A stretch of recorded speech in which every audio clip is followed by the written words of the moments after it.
अस्सलाम वालेकुम नाजरीन, मैं हूं मोहम्मद हनीफ खान, प्रोग्राम रीब्रांड पाकिस्तान के साथ।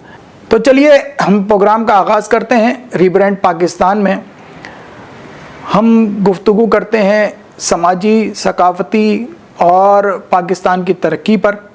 इस वक्त आज जो हमारे साथ मेहमान मौजूद है हमारे साथ ऑनलाइन, वो हैं डॉक्टर मोहम्मद शफीक चिश्ती साहब।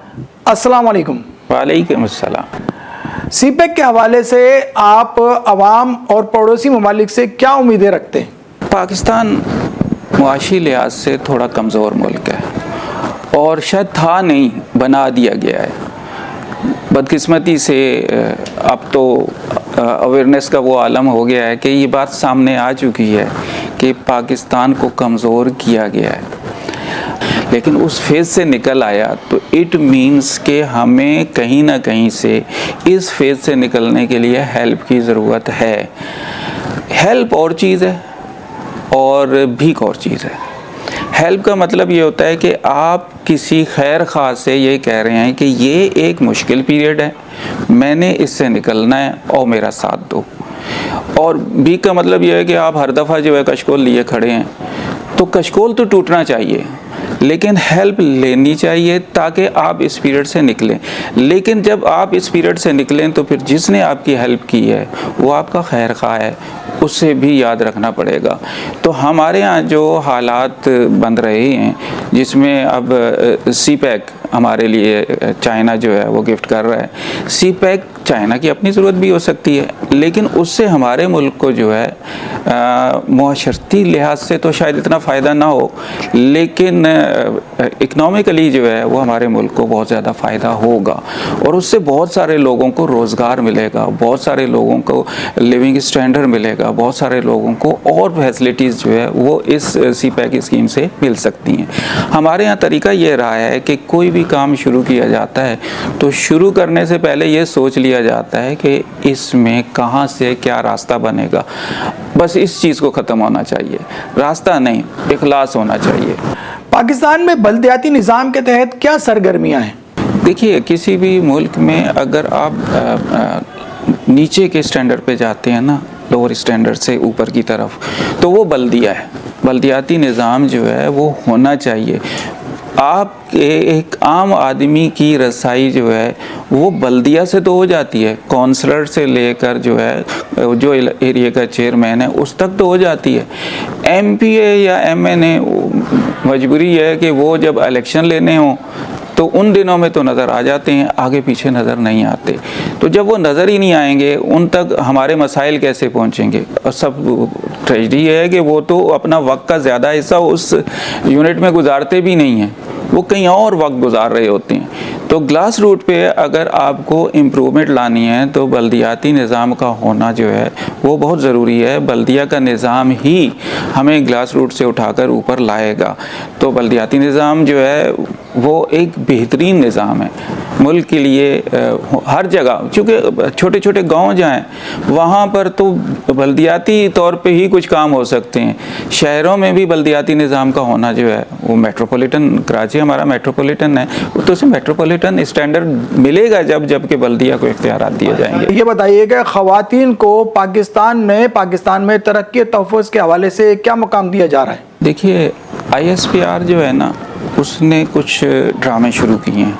उनमें एक ड्रामा ऐसा भी है जो ख़वातीन को और वेल एजुकेटेड ख़वातीन को बहुत ज़्यादा जो है इम्प्रेस कर रहा है, बहुत ज़्यादा मोटिवेट कर रहा है। बेसिक ज़रूरत है मोटिवेशन की।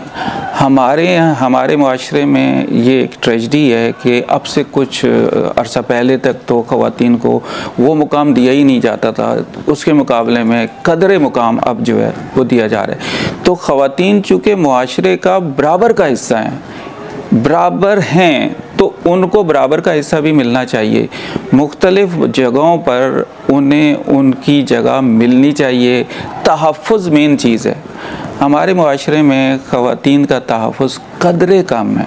ख़वातीन को अगर तहफ़्फ़ुज़ दे दिया जाए तो अगर वो पोजीशन होल्डर बन सकती हैं, जिस भी एजुकेशन इंस्टीट्यूट में चले जाएं तो वहाँ जो पोजीशन आती हैं वो ख़वातीन की आती हैं। तो अगर वो पोजीशन ले सकती हैं तो जिस डिपार्टमेंट में उनको रखा जाएगा उस डिपार्टमेंट को भी निखार सकती हैं। और ऐसा है कि जिस जिस डिपार्टमेंट में ख़वातीन को मौका दिया गया वो डिपार्टमेंट जो है उठता चला गया।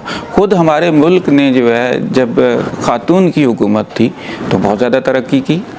तो ख़वातीन को मौका देंगे तो हालात बेहतर होंगे। तो तहफ़्फ़ुज़ दे दें, उनमें अवेयरनेस बढ़ाएं। अगर ख़वातीन को इज़्ज़त दी जाएगी, इज़्ज़त नफ्स दी जाएगी, थोड़ा सा फ्री हैंड दिया जाएगा और उनको लिमिटेशन बता दी जाएंगी तो वो लिमिटेशन में रहना जानती हैं। तो उन लिमिटेशन के साथ वो जिस भी इदारे में जाएंगी उस इदारे को बहुत ज़्यादा बूस्टअप देंगी।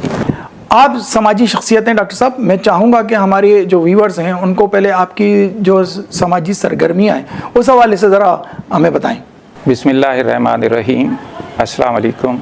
सबसे पहले तो मैं आपका बतौर मेज़बान शुक्रिया अदा करता हूँ और आपके चैनल का शुक्रिया अदा करता हूँ कि आपने मुझे इस काबिल जाना कि मैं कुछ बातें कर सकूँ।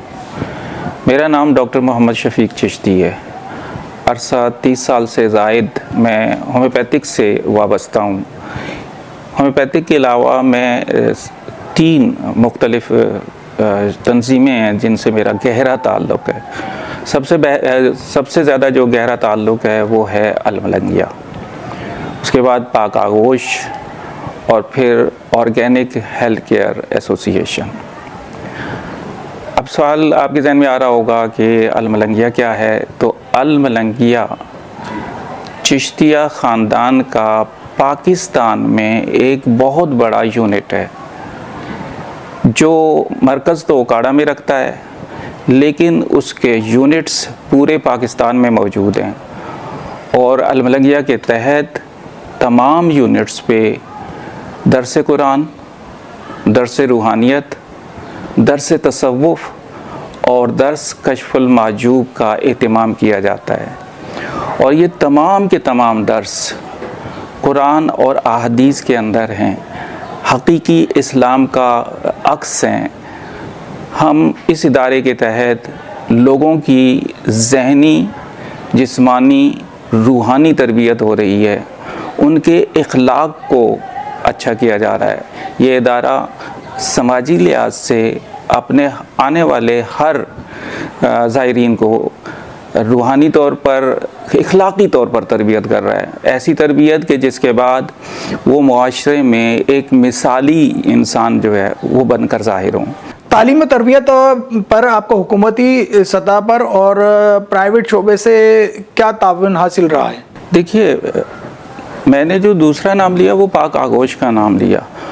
पाक आगोश प्राइवेट इदारा है, रजिस्टर्ड है, लेकिन इसके जो इख्तियारात हैं वो महदूद हैं, इसके पास जो वसाइल हैं वो महदूद हैं। तो महदूद वसाइल के साथ ये अपनी खिदमत अंजाम दे रहा है। कहीं पर कोई एक्सीडेंट होता है, अपनी खिदमत देता है, कहीं कोई डिज़ास्टर होता है, ये अपनी बसात के मुताबिक वहाँ पहुँचता है। अल्लाह पाक पाकिस्तान को हर किस्म के डिज़ास्टर से महफूज रखे। इस वक्त हालात कदरे पुरसुकून है, अल्लाह पाक हमेशा पुरसुकून रखे। पाकिस्तान में इस वक्त पाक आगोश मेडिकल के प्लेटफॉर्म को आम कर रहा है। जगह जगह ये मेडिकल क्या कहते हैं, मेडिकल कैंप्स लगाता है। मेडिकल कैंप्स ऐसे हैं कि जिसमें एक ही छत के नीचे या एक ही प्लेटफॉर्म पर एलोपैथिक, होम्योपैथिक, हिजामा और हुक्मा ये सारे मौजूद होते हैं। और अल्टरनेटिव मेडिसिन से रिलेटेड जो लोग हैं, मिसाल के तौर पर रेकी है, कलर हीलिंग है या और एक्यूपंक्चर है, एक्यूप्रेशर है, इन सब को एक जगह लाया जाता है। और सबसे बढ़कर ये है कि लैब की सहूलत दी जाती है। आज का जो लैब है वो बहुत महंगा है, तो मेडिकल कैंप्स में हम आने वाले मरीज़ों को ये मौका देते हैं कि वो अपने लैब टेस्ट भी बहुत आसानी के साथ फ्री करा लेते हैं। अल्ट्रासाउंड उनका फ्री हो जाता है। तो ये तो है हमारी अपनी बसात। या organic health care educational program के तहत हम लोगों को एजुकेट कर रहे हैं, अवेयरनेस दे रहे हैं। जहाँ तक बात है हुकूमत का तावन, हुकूमत के ताउन के लिए शायद कुछ ऐसी शराइत होती होंगी जो हमें नहीं पता, इसलिए हमें बराह रास्त हुकूमत से कोई सपोर्ट हासिल नहीं है।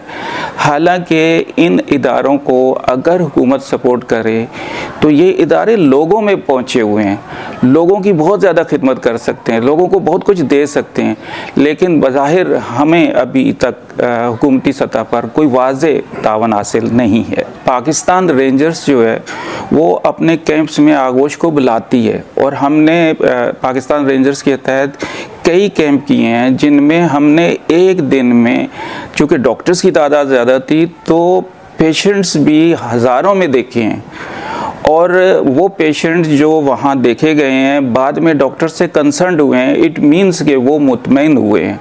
तो पाकिस्तान रेंजर्स इस सिलसिले में हमारे साथ ये ताउन देता है कि जब भी उन्होंने कोई मेडिकल कैंप का इनेकाद करना होता है तो वो हमें दावत देते हैं, पाक आगोश को दावत देते हैं, तो हम उनके कैंप्स में जाते हैं।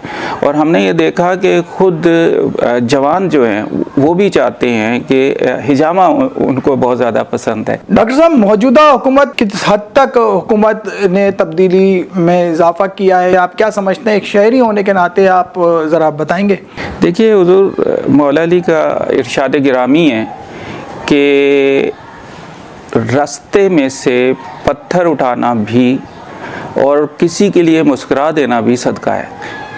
तो हुज़ूर मौला अली के इरशाद को सामने रखें, हुज़ूर पाक की अहादीस को सामने रखें, तो भूखे को खाना खिलाना सवाब, यानी छोटी छोटी बातें जो है वो बाइस सवाब हैं, बाइस बरकत हैं और लोगों के लिए फलाह का ज़रिया हैं। तो उस लिहाज से अगर गवर्नमेंट ने कुछ काम शुरू किए हैं तो जितना भी किए हैं, जिस लेवल पर भी किए हैं, वो आसान है। अगर पब्लिक को गवर्नमेंट की वजह से थोड़ा सा भी तावन हासिल होता है तो ये खुशी की बात है। तो जहाँ तक बात है आज के दौर में सेहत, कहना पड़ता है कि सेहत एक इंडस्ट्री बन गई है, बहुत महंगी हो गई है।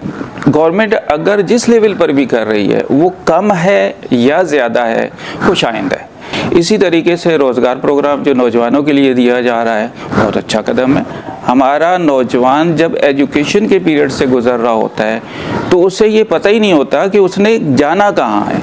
हमारा एजुकेशनल सिस्टम ही ऐसा है कि एक पर्टिकुलर लाइन नहीं दी जा रही होती कि आगे चल के इसने फोकस क्या करना है। जब वो डिग्री ले लेता है तो अब अगर उसके पास ज़ाहिरन कोई सोर्स नहीं है तो वो बड़ा परेशान होता है। लेकिन ऐसे में अगर गवर्नमेंट उसको ज़रिया दे रही है कि आपका एजुकेशन जो है, आपका एजुकेशन सिर्फ ये नहीं है कि आप कोई जॉब करें, आप अपना कारोबार कर सकते हैं। और पढ़ा लिखा नौजवान जब कारोबार करता है तो उस कारोबार की शक्ल भी बहुत खूबसूरत होती है, वो बहुत आगे बढ़ता है। तो ये गवर्नमेंट जो कुछ कर रही है हमारे लिए आसान कदम है, नौजवानों के लिए, लोगों के लिए, पब्लिक के लिए आसान कदम है, होने चाहिए। डॉक्टर साहब, जो लोग फील्ड में मुख्तलिफ कम्युनिटी सरगर्मियों में मुलविस होते हैं उसमें आवाम का मसला क्या नज़र आता है? देखिए, जो एक तो है एवरेज लोग जिसको मीडियम क्लास कहते हैं, एक है लोअर क्लास। जो लोअर क्लास लोग हैं उनमें मोहब्बत बहुत ज़्यादा है, वो मोहब्बती लोग हैं, लेकिन उनके मसाइल भी बहुत ज़्यादा हैं। तो उनके मसाइल अगर 100 हैं और हमारे ज़रिए से वहाँ जाकर उनके मसाइल में से सिर्फ 1-2 भी कम हुए हैं तो यकीन जानिए वो बहुत खुश होते हैं, बहुत ज़्यादा दिली दुआएं देते हैं। और दुआ सबसे बड़ा सरमाया होती है। तो वो जो उन इलाकों में जाते हैं जहाँ हम लोग जाते हैं, लोअर जगह पे जाते हैं, वहाँ चाहिए कि गवर्नमेंट उनको खुसूसी तवज्जो दे, उन लोगों के लिए वहाँ फैसिलिटेट करे ताकि वो लोग भी मुआशरे का एक अच्छा इंसान बने। और वो जब पॉलिश होके आते हैं तो यकीन जानिए बहुत अच्छे इंसान जो है वो साबित होते हैं। डॉक्टर साहब, सदारती निज़ाम की बहस जारी है, इस हवाले से आप क्या कहेंगे कि सदारती निज़ाम क्या आ रहा है? हम इस बात को अपने घर से समझते हैं। घर में जब तक कोई बड़ा होता है उसके पास फैसले के इख्तियारात होते हैं। एक वालिद की अगर औलाद 7-8 है तो उनमें एक यूनिटी होती है, वो प्यार से एक ही छत के नीचे रह रहे होते हैं और सब खुश भी होते हैं। लेकिन जब वो बड़ा उनमें नहीं रहता तो फिर वो जो नीचे वाले साथों थे वो कोई किस एंगल पे जा रहा होता है, कोई किस एंगल पे जा रहा होता है। हर एक की राय उस वक्त जो है वो मुख्तलिफ हो जाती है, यहाँ तक कि कोई उनमें एक इतना शरपसंद होता है कि जिसके लिए माजरत के साथ मुझे लफ्ज़ इस्तेमाल करने दें कि वो ब्लैकमेलर बन जाता है। और उसका रिज़ल्ट क्या होता है? उसका रिज़ल्ट ये होता है कि वो ख़ानदान जो पहले मोहब्बत की अलामत बना हुआ था, सिंबॉलिक था, अब वो इंतशार की तरफ जा रहा है। यही मिसाल आप मुल्क के ऊपर ला सकते हैं। अगर आप यूनिटी कायम करते हैं सदारती निज़ाम की, तो आपके पास अगर आपका सदर मुखलिस तरीन सदर है तो फिर ये निज़ाम बहुत अच्छा है, इसलिए कि तमाम पावर्स उसके पास आ जाएंगी और उसको कोई छेड़छाड़ नहीं सकेगा। लेकिन अगर वो मुखलिस नहीं है तो यही निज़ाम फिर सबसे बड़ा नुकसानदेह निज़ाम बन जाएगा। जहाँ तक बात है कि इस्लामी सदारती निज़ाम, तो बात यह है कि इस्लाम में शूरा का तसव्वुर है, मुशावरत का तसव्वुर है। इस्लाम मुशावरत की दावत देता है, तो वहाँ ये तसव्वुर है ही नहीं। तो लेकिन ओवरऑल हम देखें कि जहाँ जहाँ सदारती निज़ाम मौजूद हैं, क्या वहाँ हालात अच्छे हैं, या जहाँ जहाँ हमारे जैसी जमहूरियत का निज़ाम है वहाँ हालात अच्छे हैं? तो अगर हम हमारी जैसी जमहूरियत को सामने रखें तो हाँ, न सिर्फ हमारे यहाँ मतलब बहुत ज़्यादा मसाइल खड़े हो गए हैं, बल्कि इस टाइप की हमारे करीब में भी हैं और उन मुल्कों में भी, हमारे पड़ोस में भी हैं, यही है, लेकिन वहाँ मसाइल खड़े हो गए हैं। तो ज़रूरत इस बात की है कि इन मसाइल को ख़त्म किया जाए। कैसे किया जाए? तो जाहिर है कि चेंज तो लानी है, वक्त के साथ साथ पॉजिटिव वे में तब्दीलियाँ लाई जाती हैं, और मकसद क्या होता है कि वो तब्दीली लाए कि जिससे मुल्क की खिदमत हो। तो मुल्क की खिदमत के लिए अगर जो बहुत ज़्यादा इस चीज़ को समझते हैं, जिनकी रिसर्च है, वो अगर ये समझते हैं कि सदारती निज़ाम बेहतर है, तो ज़ाहिर है सदारती निज़ाम आना चाहिए। पाकिस्तान में शहरी और जो देहात है उसमें फ़र्क क्यों है? देहाती बेचारे काम के लिए शहर की तरफ आते हैं। देखिए, इसमें कोई शक नहीं है कि पाकिस्तान एक ज़राई मुल्क है। हमारे पास अल्लाह पाक ने तमाम सहूलियात दे रखी हैं। बारिश हमें मिल जाती है, दरिया हमारे पास मौजूद हैं, नहरों का सिस्टम जाल बिछा हुआ है हमारे पास, और इसके साथ साथ ट्यूबवेल्स लग सकते हैं। लेकिन बात यह है कि ट्यूबवेल को चलाने के लिए बिजली चाहिए, ट्यूबवेल लगाने के लिए वसाइल चाहिए। किसान को अब आपने खाद पे लगा दिया है तो खादें चाहिए, उससे मॉडर्न टेक्नोलॉजी चाहिए ताकि वो कम वक्त में ज़्यादा काम जो है वो कर सके। ये वो काम है जो अगर किसान को गवर्नमेंट सपोर्ट दे दे किसी भी अंदाज से, तो हमारा मुल्क जो है ज़राई मुल्क ज़राअत के मामले में बहुत तरक्की कर जाएगा। सबसे बढ़कर जो हमें फ़ायदा होगा वो ये होगा कि जो चीज़ें हमारे मुल्क में पैदा हो रही हैं कम से कम वो तो सस्ती होंगी। हमारा मुल्क इस वक्त महंगाई के जकड़ में जकड़ा हुआ है, महंगाई में जकड़ा हुआ है। और महंगाई का अंदाज़ एक तो ये होता है कि महंगाई तो हो गई है, लेकिन आपकी कुव्वत ख़रीद अभी मौजूद है। सिर्फ यह है कि अब आप सेविंग नहीं कर सकते। लेकिन महंगाई का एक दूसरा भी अंदाज़ है, और वो अंदाज़ ये है कि महंगाई इतनी बढ़ गई है कि अब आपकी कुव्वत ख़रीद ही ख़त्म हो गई है। तो इस दौर में कम से कम महंगाई उस लेवल पर चली गई है कि कुव्वत ख़रीद नहीं रही। ज़रूरत इस बात की है कि रिक्वेस्ट करेंगे गवर्नमेंट से कि वो महंगाई पर खुसूसी तौर पर तवज्जो दे। महंगाई पर तवज्जो देंगे, लोगों की जो उनकी कैपेसिटी है वो उन वसाइल में रहते हुए अपनी चीज़ ले सकेंगे, ख़ास तौर पे रोज़मर्रा की जो चीज़ें हैं वो ले सकेंगे, तो हालात और बेहतर होंगे। डॉक्टर साहब, हमारे जो OPTV के नाज़रीन आपको देख रहे हैं ओवरसीज़ पाकिस्तानी, आप उनको कोई पैगाम देना चाहेंगे? ओवरसीज़ पाकिस्तानी हमारे दिल जानी है, हमारी बैकबोन है, हमारा सरमाया है। हमारे मुल्क को उठाने में उनका एक रोल है। वो रेवेन्यू देते हैं, बज़ाहिर वो अपनी फैमिली को सपोर्ट कर रहे हैं, लेकिन उनके रेवेन्यू से मुल्क जो है वो आहिस्ता आहिस्ता ऊपर की तरफ बढ़ रहा है। और इस दौर में उन लोगों ने खुसूसी तावन भी किया है, शायद इसलिए किया है कि जो मेजर सीट पर मौजूद है वो बहुत ज़्यादा ट्रस्टेबल है। तो उनकी खिदमात जो हैं वो हमारे हक़ में तो बहुत ज़्यादा है और होनी चाहिए। हाँ, उनसे गुजारिश ये करेंगे कि आपका जो लिविंग स्टैंडर्ड है बहुत अच्छा है, होना भी चाहिए। पाकिस्तान उसके मुकाबले में लिविंग स्टैंडर्ड के मामले में थोड़ा कम था, लेकिन था, अब नहीं। अब आहिस्ता आहिस्ता हमारा लिविंग स्टैंडर्ड भी गवर्नमेंट मुख्तलिफ ज़राए इस्तेमाल करके मुख्तलिफ ममालिक से अपने अंदाज से जो है वो एजुकेशन या हेल्प लेकर स्टैंडर्ड को इम्प्रूव कर रही है। इतना इम्प्रूव कर रही है कि इंशाअल्लाह वो वक्त आएगा कि आपको जो स्टैंडर्ड वहाँ नज़र आता है उसके करीब तर यहाँ भी नज़र आएगा। बहुत बहुत शुक्रिया डॉक्टर मोहम्मद शफीक चिश्ती साहब कि आपने अपना कीमती वक्त हमारे इस प्रोग्राम के लिए दिया और अपनी राय से हमें आगाह किया। मैं क्लोजिंग से पहले जो है वो एक आम पब्लिक के लिए तो यही पैगाम दूंगा, ख़ास तौर पर ओवरसीज़ पाकिस्तानियों के लिए, कि आपने मोहब्बत को आम करना है, नफ़रतों को ख़त्म करना है। आप का जो काम आपको दिया जा रहा है वही काम हम भी करेंगे कि मोहब्बतों को आम, नफ़रतों को ख़त्म करेंगे ताकि मुल्क दिन ब दिन तरक्की की तरफ गामजन हो। मैं आखिर में OPT TV और स्पेशली होस्ट का इस एंगल पर कि रीब्रांड प्रोग्राम शुरू किया है इन्होंने, तो ये ऐसा प्रोग्राम है कि जिसमें लोगों को नए स्केच दिए जा रहे हैं। तो इस स्केच में मुझे भी बोलने का मौका दिया, मैं ख़ास तौर पर मशकूर हूँ आप लोगों का, बहुत शुक्रिया। नाज़रीन, जैसा कि आप जानते हैं कि पाकिस्तान में हुकूमती इक़दाम तो बहुत सारे हैं, मगर कुछ लोग ऐसे भी हैं जो बेलौस होकर अपनी खिदमात इस पाकिस्तान के लिए देते हैं, जिसमें डॉक्टर शफीक चिश्ती साहब भी शामिल हैं। और इस तरह के बहुत सारे लोग हैं जो खामोशी से इस पाकिस्तान की आवाम की खिदमत कर रहे हैं। और मुझे उम्मीद है कि पाकिस्तान के लिए और पाकिस्तान की आवाम के लिए इसी तरह लोग अपनी खिदमत अंजाम देंगे। इसी के साथ अपने होस्ट मोहम्मद हनीफ खान को प्रोग्राम रीब्रांड पाकिस्तान के साथ इजाज़त दीजिए। अल्लाह हाफिज़।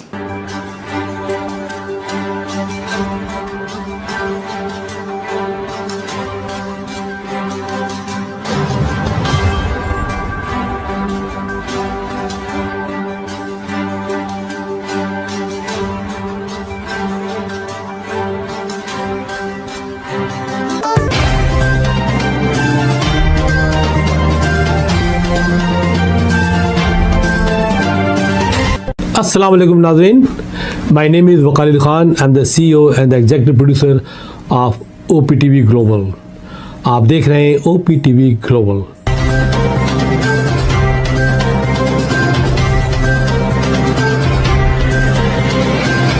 नाज़रीन याद रखिए, ये ओवरसीज़ पाकिस्तानियों का प्रोग्राम है।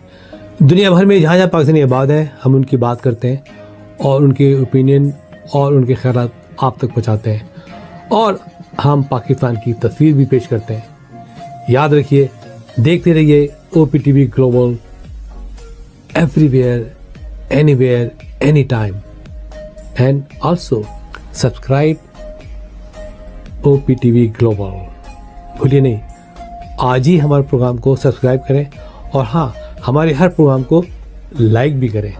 देखते रहिए प्रोग्राम और हम पेश करते रहेंगे आपके लिए प्रोग्राम। याद रखिए, भूलिए नहीं, इससे पहले कि आप भूल जाएं, टीवी बंद करने से पहले, फ़ोन बंद करने से पहले प्रोग्राम को सब्सक्राइब कीजिए। आप देख रहे हैं OPTV global.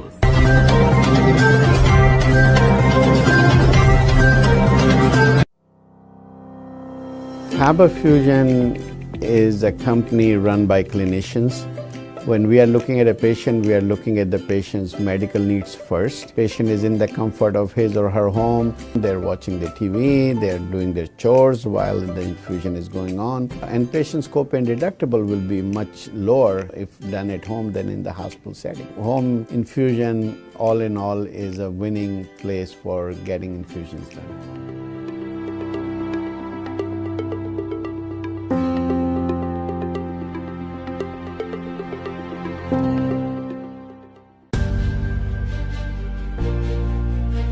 Kaba Fusion is a pharmacist-owned, patient-focused team of professionals with over 30 years' experience providing intravenous medication to pediatric and adult patients in the comfort and safety of their own home. Founded by Dr. Sohail Masood, a pioneer in the home infusion industry and recipient of Ernst & Young's Entrepreneur of the Year Award. Kaba Fusion has 28 state-of-the-art compounding pharmacies across the country with service capabilities nationwide. Specializing in IVIG, SCIG, and acute therapies, our highly skilled infusion nurses are present throughout your treatment and our clinicians are on call 24 hours a day. Please visit us at kabafusion.com for more information.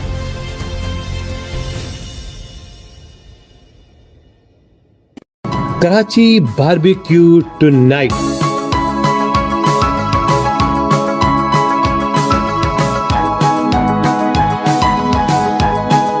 हमारे लजीज खानों का दस्तरख्वान सजा है पाकिस्तानी खानों का पकवान। आपकी मेजबानी का सही अलमबरदार बारबेक्यू टुनाइट। बड़ी कैटरिंग हो या छोटी कैटरिंग, आपके बजट के ऐन मुताबिक Karachi Barbecue Tonight. Barbecue Tonight Karachi Bellflower Clockdale के कॉर्नर पर। Karachi Barbecue Tonight. OTTV is now available on Roku. Please tune in to Roku.